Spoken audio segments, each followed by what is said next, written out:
ഡോക്ടറിൻ്റെ അമ്മയും ബാലഗോപാലൻ അമ്മാവനോട് സംസാരിക്കുകയാണ്. അപ്പോൾ അമ്മ പറയുകയാണ്, നീ വളരെയധികം ആരോഗ്യവാനായിട്ടൊക്കെ ഇരുന്ന സമയത്ത് തന്നെയാണ് അവർ തമ്മിലുള്ള വിവാഹം, അതായത് നാരായണിയും അനൂപും തമ്മിലുള്ള വിവാഹം നടന്നിരിക്കുന്നത് അപ്പോൾ തന്നെയാണ്. നീ വളരെ ശക്തവാനായിട്ടും എല്ലാത്തിനും ഞാനുണ്ടെന്നൊക്കെ പറഞ്ഞ് എൻ്റെ അടുത്ത് പറഞ്ഞു നടന്ന സമയത്ത് തന്നെ നിൻ്റെ കൺമുന്നിൽ വെച്ച് തന്നെയാണ് അവരുടെ വിവാഹം നടന്നിരിക്കുന്നത്. ഇതറിഞ്ഞിരുന്നെങ്കിൽ ഇത്രയൊക്കെ ബുദ്ധിമുട്ട് വരുമെന്ന് ഞാൻ അന്നേ അറിഞ്ഞിരുന്നെങ്കിൽ ഞാൻ അവൻ്റെ കൂടെ പോയി താമസിച്ചേനെ, ഇനി പറഞ്ഞിട്ട് കാര്യമില്ല എന്നൊക്കെ പറഞ്ഞിട്ട് അവർ തമ്മിൽ സംസാരിക്കുകയാണ്.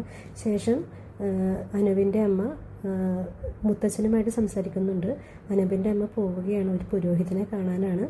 ഞാൻ ആ പുരോഹിതനെ ഒന്ന് പോയി കാണട്ടെ അന്ന് പറഞ്ഞതിന് ശേഷം ഇനി എന്താ ചെയ്യാൻ പറ്റുക എന്നൊക്കെ ഒന്ന് അന്വേഷിക്കട്ടെ എന്ന് പറയുമ്പോൾ, നീ പോകുന്നതൊക്കെ കൊള്ളാം, പക്ഷേ അവിടെയുള്ള ആൾ എന്നെ വിളിച്ച് പറഞ്ഞിരുന്നു, ഇനി നീ അങ്ങോട്ട് പോകാതിരിക്കുന്നത് തന്നെയാണ് നല്ലത്.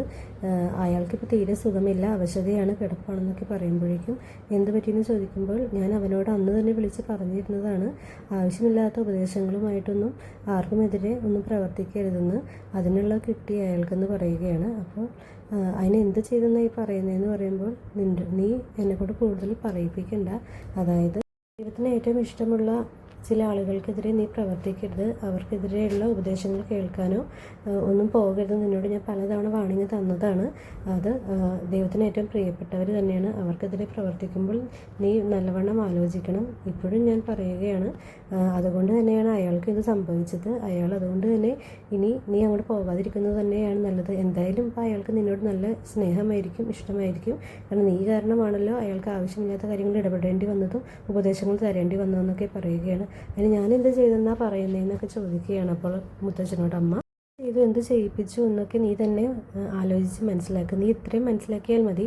നിൻ്റെ ആങ്ങളയ്ക്ക് എന്താണ് സംഭവിച്ചത്, ഇങ്ങനെ ഒരു സ്ഥിതിയിലേക്ക് ആയത് എങ്ങനെയാണ്, അല്ലെങ്കിൽ ഹരിതയ്ക്ക് എങ്ങനെയാണ് ഫിക്സ് വന്നത്, നിനക്ക് എങ്ങനെയാണ് നേരത്തെ നെഞ്ചുവേദന വന്നതെന്നൊക്കെ നീ ഒന്ന് ആലോചിച്ച് നോക്കിയാൽ തന്നെ മനസ്സിലാകും ആർക്കൊക്കെ എന്നൊക്കെ പറയുകയാണ്. അതിന് ശേഷം കാണിക്കുന്നത് അമല രഞ്ജനുമായിട്ട് കാണുന്നതാണ്. അപ്പോൾ എന്തിന് നിനക്ക് എന്നെ കണ്ട് സംസാരിക്കാൻ വേണ്ടിയാണ് നീ എന്നെ വിളിച്ചു വരുത്തിയത്, എനിക്ക് വേറെ പണിയുണ്ട് എന്നൊക്കെ പറഞ്ഞ് വളരെ ദേഷ്യത്തിൽ അമലയോട് സംസാരിക്കുമ്പോൾ, അതൊക്കെ ശരി, ഞാൻ രഞ്ജേട്ടൻ്റെ മൊബൈലിലേക്ക് ഒരു വീഡിയോ അയച്ചിട്ടുണ്ടായിരുന്നു, ഒരു മെസ്സേജ് അയച്ചിട്ടുണ്ടായിരുന്നു, അത് കണ്ടോ എന്ന് ചോദിക്കുമ്പോൾ ഇല്ല, എനിക്ക് അതിൻ്റെ ആവശ്യമില്ല എന്ന് പറയുമ്പോൾ, എന്നാൽ എൻ്റെ ഫോണിൽ കാണുമെന്ന് പറഞ്ഞിട്ട് അനൂപും നാരായണിയും കൂടെയുള്ള യാത്രകളെല്ലാം ബൈക്കിൽ യാത്ര ചെയ്തതും അതിനുശേഷം രഞ്ജനുമായിട്ട് സംസാരിച്ചതും എല്ലാം ആ വീഡിയോ കാണിച്ചു കൊടുക്കുകയാണ്. അപ്പോൾ രഞ്ജൻ ഞെട്ടിപ്പോവുകയാണ്. ഇത് നിനക്ക് എങ്ങനെ കിട്ടിയെന്ന് ചോദിക്കുമ്പോൾ, ഞാൻ അവർ യാത്ര ചെയ്യുന്നത് കണ്ടു, അപ്പോൾ എനിക്കത് കണ്ടുപിടിക്കണമെന്ന് തന്നെ കരുതി ഞാൻ ഫോളോ ചെയ്തു.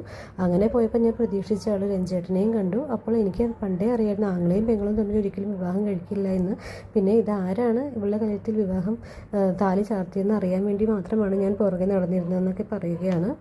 എൻ്റെ സംശയങ്ങളെല്ലാം മാറിക്കിട്ടി, ഇനി എനിക്കൊന്നും നോക്കാനില്ല, ഞാൻ തന്നെ എത്രയും പെട്ടെന്ന് അനുപേട്ടൻ്റെ വീട്ടിലേക്ക് വന്ന് ഇതെല്ലാം തുറന്ന് പറയാൻ പോവുകയാണെന്ന് പറയുമ്പോൾ, ഒരിക്കലും നീ അങ്ങനെയൊന്നും ചെയ്യല്ലേ അമലെ, നീ ചതിക്കരുതെന്ന് പറയുകയാണ്. ഇതിൽ കൂടുതലൊന്നും പറയാനില്ല, കാരണം ഞാനും രഞ്ജേട്ടനും തമ്മിലുള്ള ബന്ധം അറിഞ്ഞപ്പോഴും നമുക്കൊരു കുഞ്ഞുണ്ടായിരുന്നു എന്നൊക്കെയുള്ള കാര്യം നാരായണി അറിഞ്ഞപ്പോൾ എന്നെ ഒരുപാട് ബ്ലാക്ക്മെയിൽ ചെയ്തതാണ്, എന്നെ ഒരുപാട് അത് പറഞ്ഞ് ഭീഷണിപ്പെടുത്തിയതാണ്. അതുകൊണ്ട് തന്നെ ഇങ്ങനെ ഒരു കാര്യം കിട്ടുമ്പോൾ ഞാൻ ഒരിക്കലും അത് വെറുതെ കളയില്ല എന്നൊക്കെ പറയുകയാണ്. അപ്പോൾ നിൻ്റെ അടുത്ത് ഞാൻ വീണ്ടും പറയുകയാണ്, നീ ഒരു ബുദ്ധിമുട്ട് ഉണ്ടാക്കരുത്, ഇതിനു വേണ്ടി ഞാൻ എന്ത് വേണമെങ്കിലും ചെയ്യാമെന്ന് പറയുകയാണ്. അത് ഉറപ്പാണോ എന്ന് അമല തിരിച്ചും ചോദിക്കുകയാണ്. അപ്പോൾ ഉറപ്പാണ്, നീ എന്ത് പറഞ്ഞാലും ഞാൻ കേൾക്കുമെന്ന് പറയുകയാണ്. അപ്പോൾ അങ്ങനെയാണെങ്കിൽ ഇനി മുതൽ ഞാൻ എപ്പോൾ വിളിച്ചാലും എനിക്ക് എപ്പോൾ കാണണമെന്ന് പറഞ്ഞാലും അപ്പോൾ തന്നെ എനിക്ക് കാണണം, എപ്പോൾ വിളിച്ചാലും ഫോൺ എടുത്തോളൂ എന്നൊക്കെ പറയുകയാണ്. അപ്പോൾ എന്തിനാണ് നമ്മൾ തമ്മിൽ കാണുന്നത്, അതിൻ്റെ ആവശ്യമില്ലല്ലോ എന്ന് പറയുമ്പോൾ, നിനക്കൊരു നല്ല ഭർത്താവില്ലേ, അയാളുടെ കൂടെ ജീവിച്ചുകൂടെ എന്ന് ചോദിക്കുമ്പോൾ, എനിക്ക് ഇനി ആ ഭർത്താവ് ഇല്ല എന്ന് വെച്ച് കഴിഞ്ഞാൽ ഞാൻ മനസ്സുകൊണ്ട് ഉപേക്ഷിച്ച് കഴിഞ്ഞു, അയാൾക്ക് ഒരു കുഞ്ഞിനെ തരാൻ കഴിയില്ല.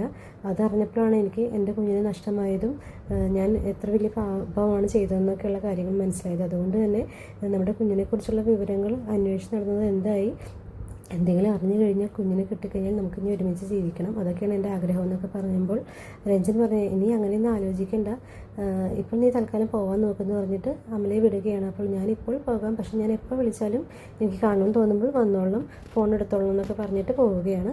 അതിനുശേഷം കാണിക്കുന്നത് അനൂപും രഞ്ജനും ഗിരിയും തമ്മിൽ സംസാരിക്കുന്നതാണ്. അപ്പോൾ ഇതിനെല്ലാം എന്താ പരിഹാരം, എന്തൊരു പരിഹാരം നിങ്ങൾ പറഞ്ഞതാണെന്ന് പറയുമ്പോൾ നിനക്ക് തൻ്റെ ഇടമില്ലാതെ ആയിപ്പോയതാണ് ഈ പ്രശ്നം എന്നൊക്കെ പറയുകയാണ് രഞ്ജൻ. അപ്പോൾ ഗിരി പറയുന്നുണ്ട്, അതുകൊണ്ട് മാത്രമല്ല നമുക്കെല്ലാം കുറച്ച് ആത്മാർത്ഥത കൂടിപ്പോയതുകൊണ്ടാണ്.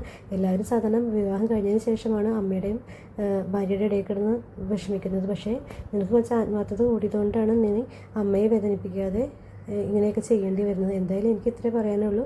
നാരായണിക്ക് ഒരു ബുദ്ധിമുട്ട് വരാത്ത രീതിയിൽ ഇത് അവസാനിക്കണം എന്നൊക്കെ പറയുകയാണ്. അപ്പോൾ രഞ്ജനും പറയുകയാണ്, കൂടി പോയാൽ ഇനി ഇതൊക്കെ പറയുമ്പോൾ ആ വീട്ടിൽ നിന്ന് ഇറക്കി വിട്ടാൽ തന്നെ എൻ്റെ വീട്ടിലേക്ക് നാരായണിനെ വിട്ടോ, എൻ്റെ അച്ഛനും അമ്മയും അവളെ കാത്തിരിക്കുകയാണെന്നൊക്കെ പറയുമ്പോൾ അനൂപ് പറയുകയാണ്, അതൊക്കെ ശരി, പക്ഷേ എനിക്ക് നാരായണിയുമായിട്ട് ഒരു ജീവിതം അപ്പോഴും നയിക്കാൻ പറ്റില്ലല്ലോ എന്ന് അനൂപും തൻ്റെ വിഷമം പറയുകയാണ്. ശേഷം നാരായണി ഹരിതയ്ക്ക് ചായ കൊണ്ടേ കൊടുക്കുകയാണ്. ഗുഡ് മോർണിംഗ് എന്നൊക്കെ പറഞ്ഞിട്ട് എന്നോടൊന്നും തോന്നല്ലേ, ഇന്നലെ എന്താ സംഭവിച്ചതെന്ന് എനിക്കൊരു ഓർമ്മയുമില്ല എന്നൊക്കെ പറയുമ്പോൾ നിനക്ക് ശരിക്കും വട്ട് തന്നെയാണോ, നിനക്ക് ഒരു സ്വഭാവമാണല്ലോ, രാത്രി ഒരു സ്വഭാവം പകലൊരു സ്വഭാവം, നിന്നെ എങ്ങനെ വിശ്വസിക്കും? വെറുതെ അല്ല നിൻ്റെ അമ്മാവൻ നിന്നെ കയറൂട്ടി വിട്ടത്, ആരുടെയെങ്കിലും തലയിൽ ചെന്ന് കയറി എങ്ങനെയെങ്കിലും ഒന്ന് ഒഴിഞ്ഞു പോട്ടെ എന്ന് വിചാരിച്ചിട്ടാണ്. അങ്ങനെയാണ് നീ അനൂപേട്ടൻ്റെ പുറകെ നടന്നത്. ഇനിയെങ്കിലും നീ നന്നായിട്ട് നടക്കാൻ നോക്കുന്നൊക്കെ പറഞ്ഞിട്ട് അവർ തമ്മിലുള്ള സംഭാഷണം കാണിച്ചിട്ടാണ് അവസാനിക്കുന്നത്.